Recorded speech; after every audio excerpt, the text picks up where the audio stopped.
Velocity of wind जो है ना वो दे रखी है ईस्ट में 3 kilometre per our.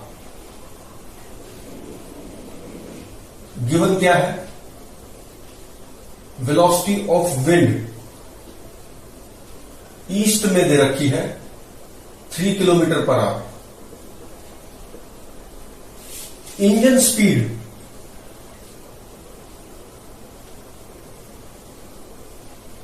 Of aircraft दे रखा है 5 kilometre per hour. Engine speed aircraft की कितनी है? 5 kilometre per hour. Engine speed से क्या समझते हैं? Velocity of aircraft with respect to wind, ये दे रखी है 5 किलोमीटर पर आवर। अब ये तो पायलट के ऊपर है कि किस डायरेक्शन में वो चलाना चाहे। तो इंजन स्पीड जो होती है वो होती है velocity of aircraft with respect to wind, और विंड की 3 है।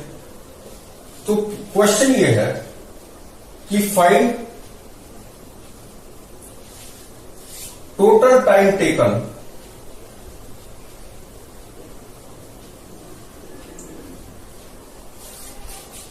by the aircraft or pilot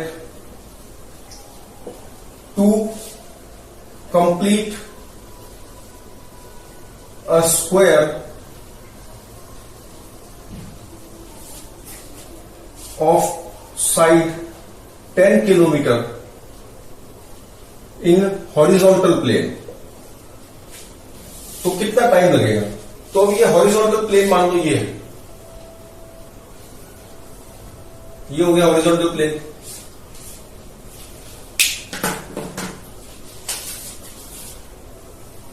ये हो गया हॉरिजॉन्टल प्लेन। तो अब यहां से अब ए बी सी डी, तो ये 10 किलोमीटर है क्योंकि स्क्वायर है। सारी साइड्स कितनी है? 10 किलोमीटर।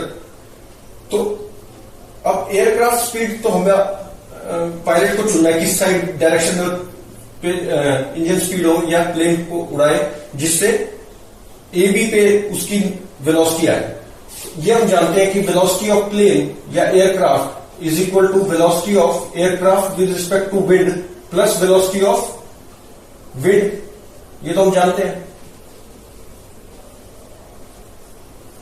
क्योंकि जो velocity of aircraft respect to wind रखेंगे तो velocity of aircraft minus velocity of wind, तो वहां से आया velocity of aircraft is this.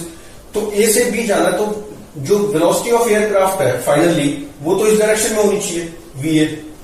अच्छा, वीए इधर होनी चाहिए। वीए डब्ल्यू जो है वो वीए डब्ल्यू इधर है, सॉरी वेलोसिटी ऑफ विंड तो ईस्ट में दे रखी है इसी डायरेक्शन में वेलोसिटी ऑफ विंड। तो velocity of aircraft with respect to wind कहां होनी चाहिए? इसी में होगी वीएडब्ल्यू भी। तो वेलोसिटी ऑफ ए कितना आ गया? 5 + 3, 8 किलोमीटर पर आवर। तो टाइम कितना लगा ए टू बी? 10 किलोमीटर अपॉन 8, तो ये कितना आ गया? 1.25 आवर्स, इतना ही आया ना। तो B2C, अब B2C जो है ये 10 किलोमीटर डिस्टेंस है। अब हम ये जानते हैं कि जो एयरक्राफ्ट की स्पीड है वो तो B2C ऐसे आनी चाहिए, और इस डायरेक्शन में जो है वेलोसिटी ऑफ विंड है ईस्ट में। तो aircraft with respect to wind मतलब पायलट को इंजन स्पीड किस डायरेक्शन में देनी चाहिए? इस डायरेक्शन में, क्योंकि इसको थोड़ा सा विंड की वजह से ये इधर आ जाएगा तो वीए इधर बन जानी चाहिए। VA is resultant of VAW and VW. तो ये मान लो थीटा पे इसको चलना चाहिए इससे हॉरिजॉन्टल से।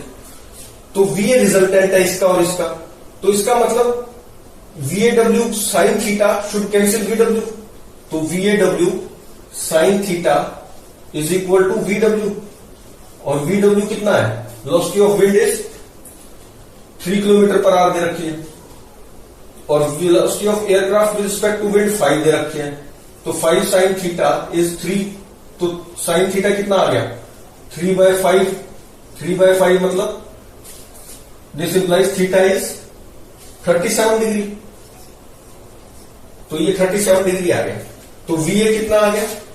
Velocity of aircraft is VAW cos 37, तो VAW कितना था 5, cos 37 इज 4/5, तो 4 किलोमीटर पर आवर। तो वेलोसिटी ऑफ एयरक्राफ्ट B से C पे कितनी रही 4 किलोमीटर पर आवर, और इसी डायरेक्शन में रहनी है तभी B से C पहुंचेगा। तो time from B to C कितना आ गया 10/4, तो ये आ गया 2.5 आवर्स। अच्छा, अब आ जाओ C2D। C2D में V है तो इधर ही रहना है, और ईस्ट VW किधर है इस डायरेक्शन में, ईस्ट की तरफ। VW तो फिक्स है ईस्ट की तरफ, तो एयरक्राफ्ट वेलोसिटी कहां देनी चाहिए पायलट को ताकि VA इधर आए इसी डायरेक्शन में, VAW। तो VA इस डायरेक्शन, VA क्या हो जाएगी C2D में, C2D में VA क्या हो जाएगी 5 - 3, क्योंकि 5 इधर 3 इधर, तो 2 किलोमीटर पर आवर। तो time from C to D कितना लग जाएगा 10/2, तो मतलब 5 किलोमीटर और 5 आवर्स। अच्छा, अब आ जाओ D टू A। VA तो इधर ही होना है और इस डायरेक्शन में है VW, तो पायलट को किस तरफ चलाना चाहिए, इंजन स्पीड कहां देनी चाहिए यहां पर थीटा पे। ये हो गया VAW। तो VA कितना आएगा VAW cos थीटा, लेकिन थीटा नहीं पता। इसका जो इधर वाला कंपोनेंट है शुड कैंसिल VW, तभी तो VA रिजल्टेंट रहेगा इसका और इसका। तो VAW sin theta should be equal to VW, और VAW कितना है 5 sin theta is equal to 3। यहां से फिर थीटा कितना आ गया VAW 5 sin theta should equal to 3, तो थीटा यहां से फिर से कितना आ गया, this implies theta is equal to 37 degree. तो VA फिर से कितना आ गया,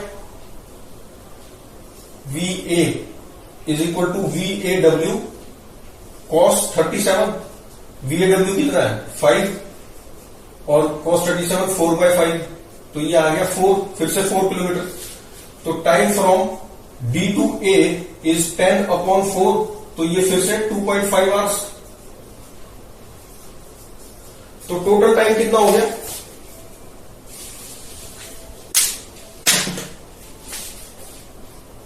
टोटल टाइम